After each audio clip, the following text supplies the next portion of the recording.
Kutub Utara memanas, militer NATO kepung kapal selam nuklir Rusia di Laut Barents. Ada apa?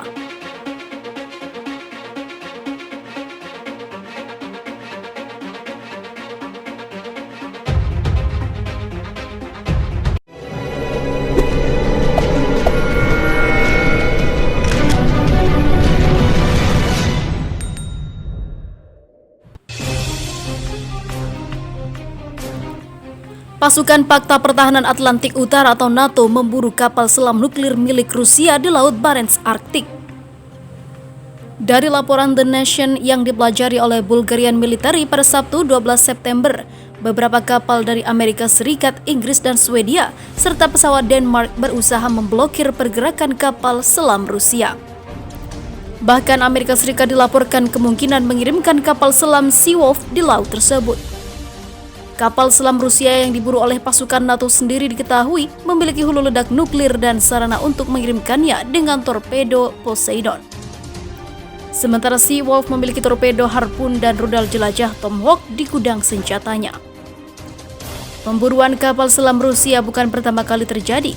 Pada Mei 2020, kejadian serupa juga terjadi di perairan rute Laut Utara, di mana kelompok pesawat pembom NATO berada di atas perairan di Laut Siberia Timur.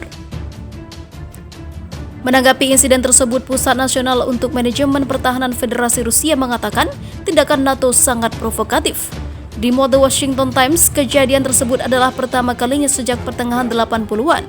4 kapal Amerika dan 1 kapal Inggris memasuki Laut Barents yang memicu konfrontasi negara-negara di utara. Dalam artikelnya, The Washington Times menyebut aksi tersebut dilakukan oleh Amerika Serikat sebagai sinyal ke Moskow, serta untuk memeriksa kesiapan Angkatan Laut untuk bertindak dalam kondisi cuaca apapun.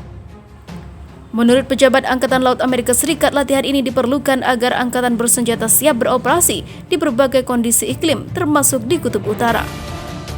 Namun, pemerintah Presiden Donald Trump tidak secara khusus menyembunyikan niatnya untuk memukul mundur negara-negara lain, terutama Rusia dan China, yang mencoba membangun kendali atas wilayah Arktik yang penting secara strategis.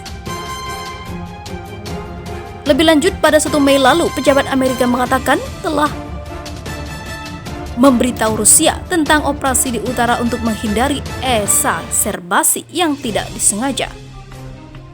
Sekarang, di masa-masa sulit ini, lebih penting daripada sebelumnya bahwa kami mendukung serangkaian operasi sedang berlangsung di teater Eropa, sambil mengambil tindakan yang wajar untuk melindungi kesehatan pasukan kami, ujar Wakil Komandan Armada Amerika Serikat Laksamana Madya Lisa Franchetti.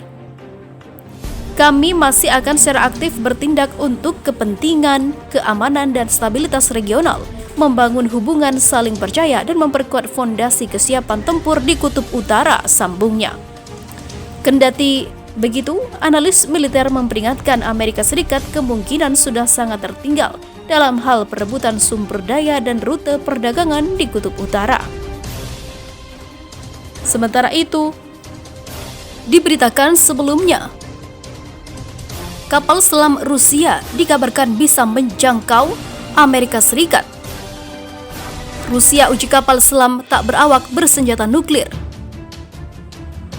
Rusia berencana untuk menguji kapal selam tak berawak berhulu ledak nuklir di perairan Kutub Utara musim gugur ini. 1 tahun setelah kecelakaan rudal bertenaga nuklir yang fatal menyebabkan lonjakan radiasi di kota terdekat. Drone bawah air bernama Poseidon yang bertenaga nuklir akan menjalani uji coba dan meluncur dari kapal selam Belgorod. Sumber industri pertahanan Rusia yang tidak disebutkan namanya mengatakan kepada kantor berita RIA Novosti pada Selasa lalu. Rusia membuat drone berbentuk seperti torpedo raksasa untuk membawa hulu ledak nuklir seberat hingga 2 megaton. Analis senjata menyebutnya sebagai senjata nuklir hari kiamat. Mendapat dukungan reaktor nuklir Rusia atau kecil, Poseidon memiliki jangkauan 10.000 km untuk mengarungi lautan dunia. Meluncur dari Laut Barents atau perairan lain di Kutub Utara, drone bawah air tersebut bisa melintasi Atlantik Utara. Jika diledakkan di lepas pantai timur Amerika Serikat, hulu ledak nuklir yang Poseidon bawa bisa menciptakan gelombang tsunami setinggi puluhan meter di samping kerusakan yang disebabkan oleh ledakan nuklir itu sendiri. Pada Maret 2018 lalu, Presiden Rusia Vladimir Putin mengonfirmasi keberadaan drone bawah air raksasa Poseidon adalah salah satu dari 6 senjata nuklir strategis baru negeri beruang merah itu. Pada Juli 2018, Departemen Pertahanan Rusia merilis sebuah video yang menunjukkan bengkel tempat drone itu dirakit dan sebuah film animasi yang menunjukkan bagaimana drone digunakan dalam situasi perang yang sebenarnya. Drone memiliki beberapa keunggulan. Kapal selam dengan awak di atas kapal tentu saja adalah senjata yang kuat, tetapi ada batasan tertentu pada faktor manusia, kata mantan Kolonel Direktorat Intelijen Utama Rusia Alexander Zilin. Poseidon secara praktis bisa waspada dan melakukan tugas kapan saja, ujar dia kepada Sputnik Radio di bawah kontrol Kremlin. Zilin kepada Pusat Studi Masalah Keamanan Nasional Terapan Publik Universitas Lobachevsky Rusia menepis kekhawatiran tentang potensi ketentanaan ataupun kerentanan drone terhadap peretas dan cyber teroris. Penampilan drone sekelas ini tentu saja membutuhkan banyak tanggung jawab karena dikelola melalui perangkat lunak. Jelas bahwa ada risiko tertentu ketika dalam operasi peretas dapat mencoba mengambil kendali, katanya. Tetapi berbicara dengan insinyur dan desainer kami, saya sampai pada kesimpulan bahwa ada perlindungan besar-besaran terhadap gangguan eksternal, ujar Zilin kepada Sputnik Radio, seperti Moscow Times kutip. Dengan kemampuan Poseidon yang bisa menyelam dalam, Rusia dapat melawan sistem pertahanan rudal Amerika Serikat dan memastikan pencegahan dengan kemampuan serangan kedua. Rencana Rusia mengerahkan 16 drone Poseidon pada gugus tugas tempur Armada Utara, 2 kapal selam tujuan khusus Belgorod dan Khabarovsk akan membawa Poseidon. Kedua kapal selam itu dibangun di Sevmaz Severodvinsk.